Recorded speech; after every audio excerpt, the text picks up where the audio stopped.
आकाशवाणी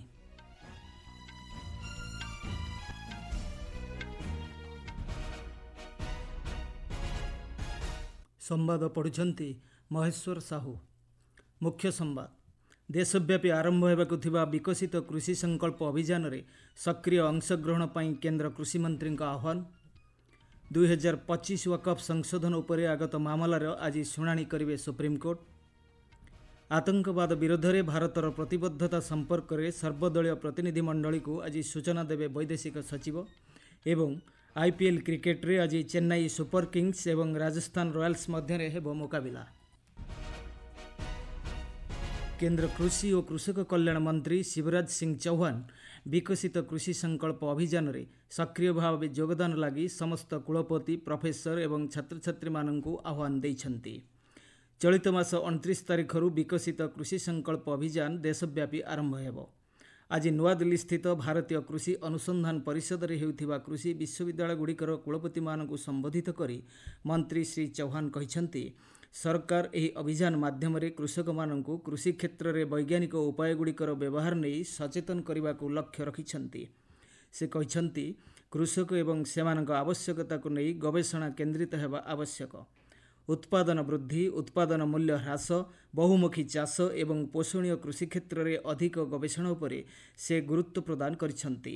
मैं वीसीज को भी कह रहा हूँ, नोट कर लें, विकसित कृषि संकल्प अभियान। हम सब मिलकर निकलेंगे किसानों के, नहीं तो लैब में शोध हो रहा है, रिसर्च हो रही है और लैंड पे पता ही नहीं है उसको। और ये अभियान हमने बनाया है, इसमें वैज्ञानिक निकले, वीसी निकले, आपकी यूनिवर्सिटी के बाकी प्रोफेसर्स निकले, आपके स्टूडेंट्स निकले, केवीके का अमला निकले। आईसीआर तो पूरी तरह से कमर कस चुका है। एक दिन में 2 कार्यक्रम होंगे। वैज्ञानिकों की 2170 टीमें बनी है हमारी। एक जिले में 3 टीम जाएगी। वाइस चांसलर महोदय और बाकी उनके प्रोफेसर से भी अपील करूंगा, पढ़ाई के साथ फील्ड में भी जाओ, इस अभियान में जुड़ो। किसानों से सार्थक चर्चा होगी। आप उस चर्चा में आप भाग लें, उनकी जिज्ञासाओं का समाधान करें।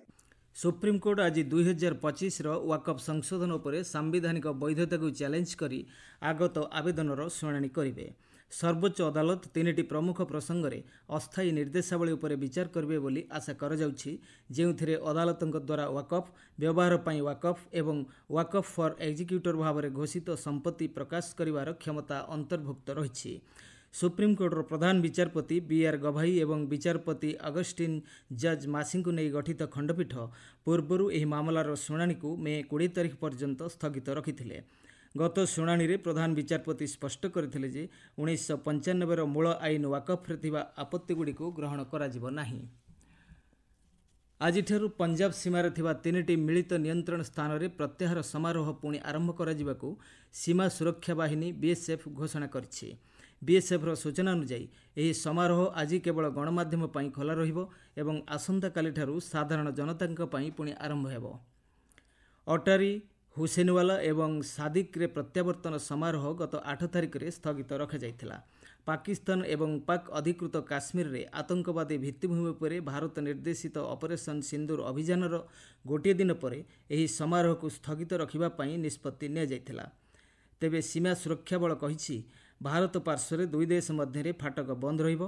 सूर्यास्त समय ध्वजावतरण पर भारतीय गार्ड कमांडर एवं पाकिस्तान रेंजर्सर तांका प्रतिपक्षक मध्य कौनसी आनुष्ठानिक करमर्दन हेब नाही। एथिसहित सीमा उपत्यकार अन्य पार्श्व कृषक माने किछि शर्तरे सेमानक जमी रे चाष करिपारिबे बोली बीएसएफ पक्षरु सूचना दिया जाइछि।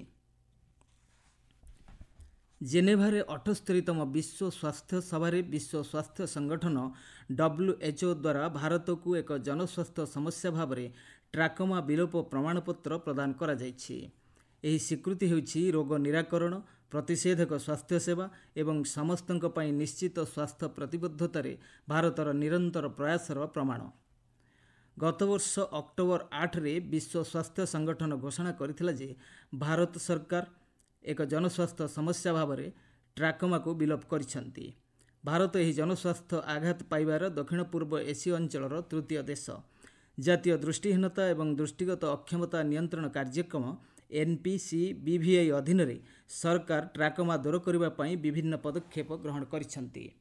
2019 ମସିହାରୁ ଜାତୀୟ କାର୍ଯ୍ୟକ୍ରମ ବିଶ୍ୱ ସ୍ୱାସ୍ଥ୍ୟ ସଂଗଠନ ଦ୍ୱାରା ଅଂଶୀଦାର ହୋଇଥିବା ଏକ ନିର୍ଦ୍ଦିଷ୍ଟ ଫର୍ମାଟ୍ ମାଧ୍ୟମରେ ଦେଶର ସମସ୍ତ ଜିଲ୍ଲାରେ ମାମଲାର ରିପୋର୍ଟ ସଂଗ୍ରହ ମାଧ୍ୟମରେ ଟ୍ରାକୋମା ପାଇଁ ନିରନ୍ତର ତଦାରଖ ବ୍ୟବସ୍ଥା ବିକଶିତ ହୋଇଛି। ବିଶ୍ୱ ସ୍ୱାସ୍ଥ୍ୟ ସଂଗଠନର ଆଦେଶକ୍ରମେ 2021ରୁ 24 ମଧ୍ୟରେ ଦେଶର 200ଟି ଜିଲ୍ଲାରେ ଜାତୀୟ ଟ୍ରାକୋମାଟସ୍ ଟ୍ରାଇକିଆସିସ୍ ସର୍ଭେ କରାଯାଇଥିଲା। ଆପଣମାନେ ସମ୍ବାଦ ଶୁଣୁଛନ୍ତି ଆକାଶବାଣୀରୁ। ବୈଦେଶିକ ସଚିବ ବିକ୍ରମ ମିଶ୍ରି ଆଜି ମିଳିତ ରାଜନୈତିକ ଦଳ ପ୍ରତିନିଧି ମଣ୍ଡଳୀର ସଦସ୍ୟମାନଙ୍କୁ ଅପରେସନ୍ ସିନ୍ଦୁର ସମ୍ପର୍କରେ ସୂଚନା ଦେବେ। ଏହି ସୂଚନା ଆଧାରରେ ବିଦେଶ ଗସ୍ତ କରୁଥିବା ରାଜନୈତିକ ଦଳର ପ୍ରତିନିଧି ମଣ୍ଡଳୀ ପାକିସ୍ତାନ ବିପକ୍ଷରେ ଭାରତର ଅପରେସନ୍ ସିନ୍ଦୁର ସମ୍ପର୍କରେ ବ୍ୟାଖ୍ୟା କରିବେ। ପୂର୍ବରୁ ପାକିସ୍ତାନ ଦ୍ୱାରା ପ୍ରାୟୋଜିତ ଆତଙ୍କବାଦ କାର୍ଯ୍ୟକଳାପ ବିରୋଧରେ ଭାରତର ଦୃଢ଼ ଆଭିମୁଖ୍ୟ ଉପସ୍ଥାପନ କରିବା ପାଇଁ ସରକାର ବିଭିନ୍ନ ଦେଶକୁ ବହୁଦଳୀୟ ପ୍ରତିନିଧି ମଣ୍ଡଳ ପଠାଇବାକୁ ଘୋଷଣା କରିଥିଲେ। ସୂଚନାଯୋଗ୍ୟ, ମିଳିତ ଜାତିସଂଘ ସୁରକ୍ଷା ପରିଷଦର ସଦସ୍ୟଙ୍କ ସମେତ 7ଟି ପ୍ରତିନିଧି ଦଳ ପ୍ରମୁଖ ଅଂଶୀଦାର ଦେଶ ପରିଦର୍ଶନ କରିବାର କାର୍ଯ୍ୟକ୍ରମ ରହିଛି। ସଂସଦର 59 ଜଣ ସଦସ୍ୟଙ୍କୁ ନେଇ ଗଠିତ ଏହି ପ୍ରତିନିଧି ଦଳ ମୋଟ 32ଟି ଦେଶ ଗସ୍ତ କରିବେ। ଆସନ୍ତା 23 ତାରିଖରୁ ଏହି ଗସ୍ତ କାର୍ଯ୍ୟକ୍ରମ ଆରମ୍ଭ ହୋଇ ଜୁନ୍ 1 ତାରିଖ ପର୍ଯ୍ୟନ୍ତ ଜାରି ରହିବ। କଂଗ୍ରେସ ସାଂସଦ ଶଶି ଥରୁରଙ୍କ ନେତୃତ୍ୱରେ ଗଠିତ ଏହି ସର୍ବଦଳୀୟ ପ୍ରତିନିଧି ମଣ୍ଡଳୀରେ ବିଜେପି ସାଂସଦ ରବିଶଙ୍କର ପ୍ରସାଦ, ଜେଡିୟୁର ସଞ୍ଜୟ କୁମାର ଝା, ବିଜେପିର ବୈଜୟନ୍ତ ପଣ୍ଡା, ଡିଏମ୍କେର କାନିମୋଝି କରୁଣାନିଧି, ଏନ୍ସିପିର ସୁପ୍ରିୟା ସୁଲେ ଏବଂ ଶିବସେନାର ଶ୍ରୀକାନ୍ତ ଏକନାଥ ସିନ୍ଦେ ପ୍ରମୁଖ ଅଛନ୍ତି। ଏହି ପ୍ରତିନିଧି ମଣ୍ଡଳୀ America, Saudi Arabia, Bahrain, Kuwait, Algeria, Britain, France, Germany, Italy, Denmark, Guyana, Brazil, Colombia, ଦକ୍ଷିଣ କୋରିଆ, ଜାପାନ ଏବଂ ସିଙ୍ଗାପୁର ଆଦି ଦେଶ ଗସ୍ତ କରି ଆତଙ୍କବାଦ ବିରୁଦ୍ଧରେ ଭାରତର ପ୍ରତିବଦ୍ଧତା ସମ୍ପର୍କରେ ଅବଗତ କରାଇବେ।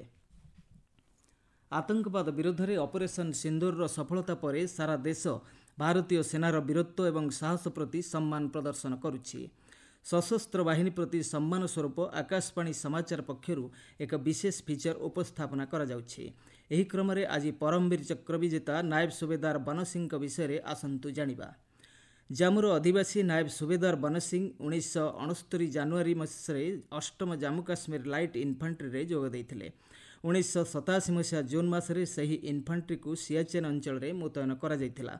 ସେହି ସମୟରେ ପାକିସ୍ତାନୀ ଅନୁପ୍ରବେଶକାରୀମାନେ ବହୁମାତ୍ରାରେ ସୀମା ପାର କରି ଭାରତ ମଧ୍ୟକୁ ପ୍ରବେଶ କରୁଥିଲେ।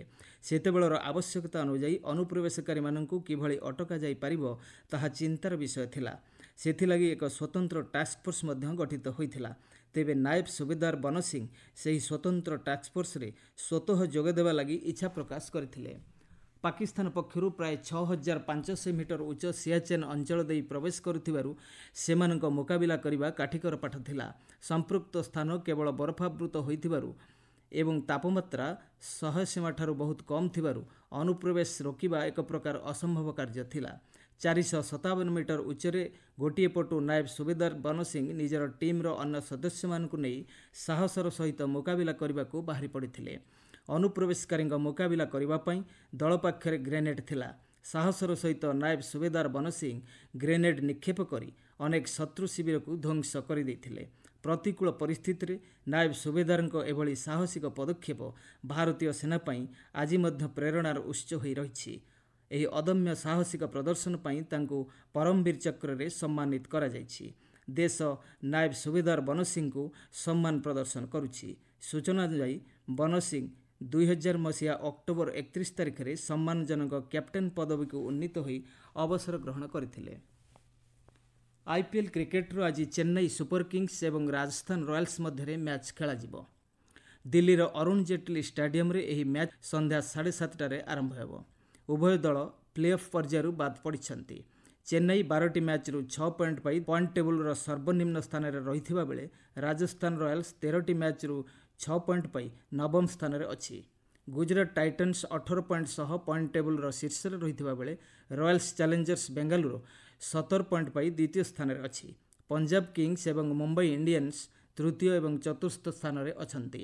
ଗତକାଲି ଖେଳାଯାଇଥିବା ମ୍ୟାଚ୍ରେ ସନରାଇଜର୍ସ ହାଇଦ୍ରାବାଦ ଲକ୍ଷ୍ନୌ ସୁପର ଜାୟାଣ୍ଟସକୁ 6 ୱିକେଟରେ ପରାସ୍ତ କରିଛି। ସମ୍ବାଦ ଶେଷ ହେବା ପୂର୍ବରୁ ମୁଖ୍ୟ ସମ୍ବାଦ ପୁଣିଥରେ।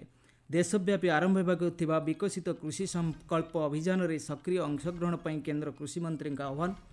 2025 ୱାକଫ୍ ସଂଶୋଧନ ଉପରେ ଆଗତ ମାମଲାର ଆଜି ଶୁଣାଣି କରିବେ ସୁପ୍ରିମକୋର୍ଟ।